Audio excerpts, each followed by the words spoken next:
Waarom hoegenaamd 'n geloofstaalseminar? Dink ek is die antwoord redelik eenvoudig. Dus of 'n mens nou praat van uitdagings en of 'n mens praat van 'n probleem, is dit tog so dat daar amper op 'n geruislose manier het meertaligheid toegeslaan in die kerk, om het so te stel. Ek dink wat wel gebeur is dat mense in ontkenning leef, dat hulle maar in die praktyk van die kerklike lewe, in die praktyk van die godsdienstlewe, gaan hulle voort in meertaligheid. Maar die vraag is tog of Afrikaans dan nie uiteindelik wel 'n probleem geword het in die kerk nie. So die geloofstaalseminar is daarop gemik om die vraag aan die orde te stel, te kyk, is daar 'n probleem? Indien wel, wat is die aard van die probleem? Maar om spesifiek dan ook te vra na oplossings. Is daar al oplossings gevind of is daar die moontlikheid om steeds kreatiewe oplossings te vind?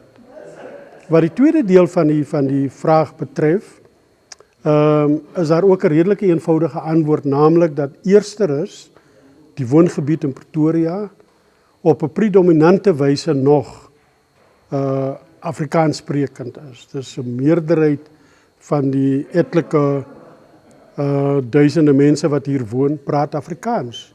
Dis hulle huistaal, dis hulle moedertaal. Engels kom ter sprake net in soverre as wat kinders, primêr, sekondêr en tersiêr in Engels opgelei word. Mense sou die vraag op verskillende maniere kan beantwoord. Mense sou byvoorbeeld die volgende antwoord kon gee deur te sê, dit word steeds nog net as 'n ideaal gestel. Met ander woorde, die ideaal dat alle variëteite in Afrikaans, die verskeidenheid in Afrikaans, tot hulle reg moet kom. Dis die ideaal. Of jy kan sê, hier en daar gebeur daar tog al belangrike kreatiewe goed wat daarop dui dat die variëteite van Afrikaans toenemend ernstig geneem word, toenemend ontwikkel word, toenemend aan die bod kom en toenemend dan ook volle erkenning kry. Afrikaans, ons is daartoe geneig om in Afrikaans te dink as 'n taal wat werklik uitsonderlik is in 'n buitengewone situasie. Maar die werklikheid is, daar is honderde tale, duisende tale wêreldwyd wat in presies dieselfde situasie is. So ons kan altyd so 'n bietjie terugstaan uit al hierdie politiek om Afrikaans. Ons kan vanuit daai perspektief kyk, wat gebeur met daai tale? Hoe hanteer hulle die druk waaronder hulle is? En sien of mens daaruit iets kan leer vir Afrikaans. Ook in die geval van die Afrikaans as 'n geloofstaal. Mens kan kyk, dit is 'n domein, hier gebeur sekere goed in kerke. Gebeur dit oor see? Ja, dit gebeur oor see, hulle ervaar presies dieselfde. In daai geval, hoe hanteer 'n mens dit? In die taalkunde praat hulle van die 3 strategieë wat mens kan gebruik in taalsituasies. Die een is om vir taal as 'n reg te veg.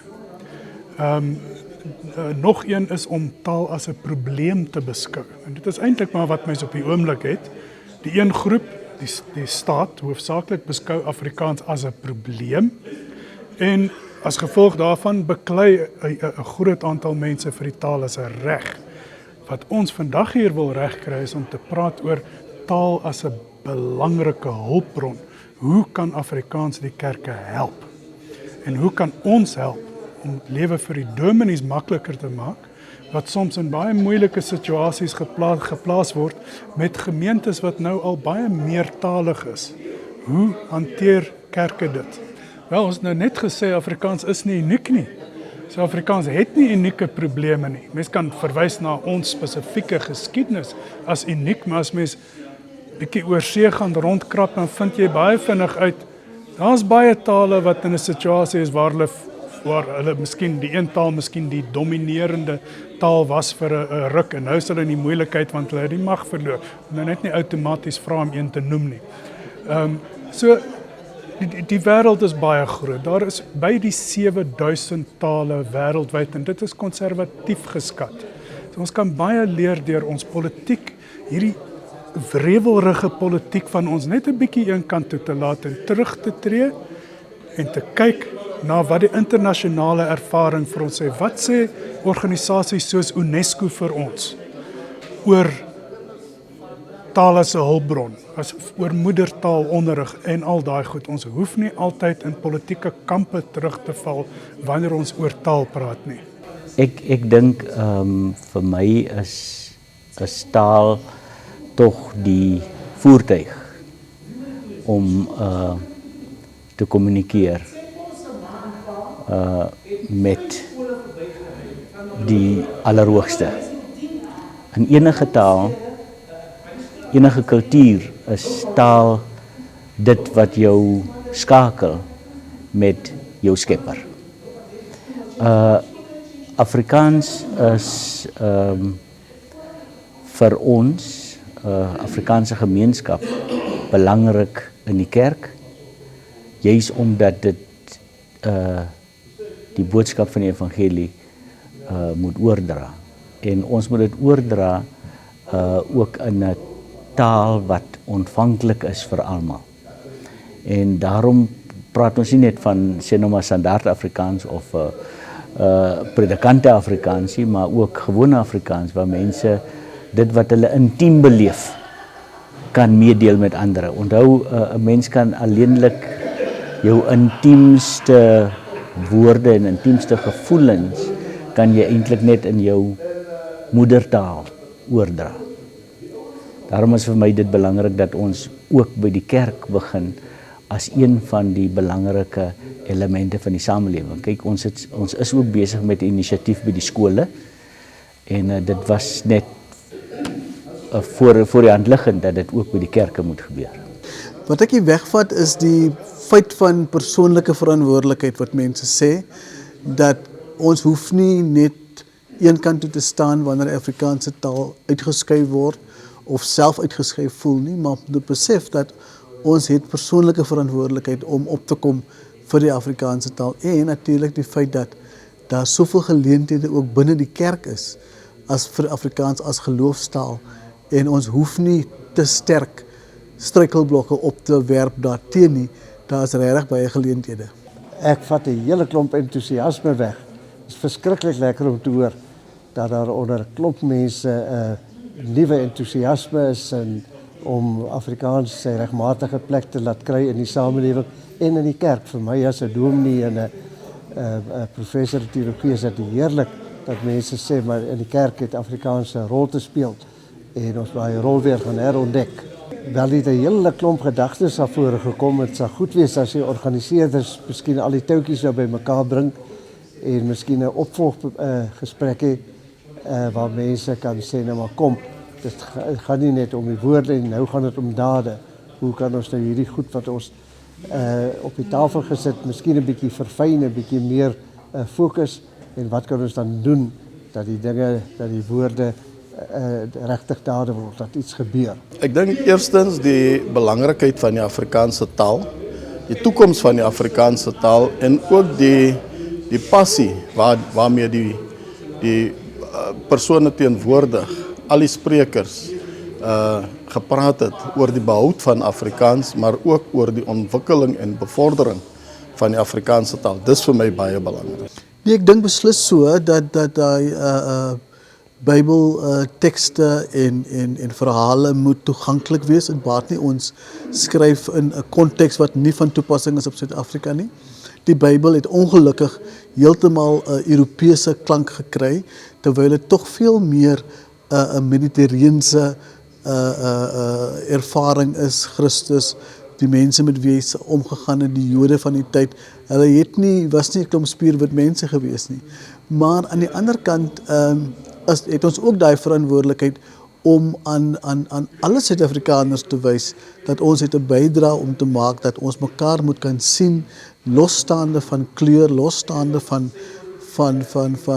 hoe ons mag lyk en dat ons mekaar moet sien as aanvaarbare Christene.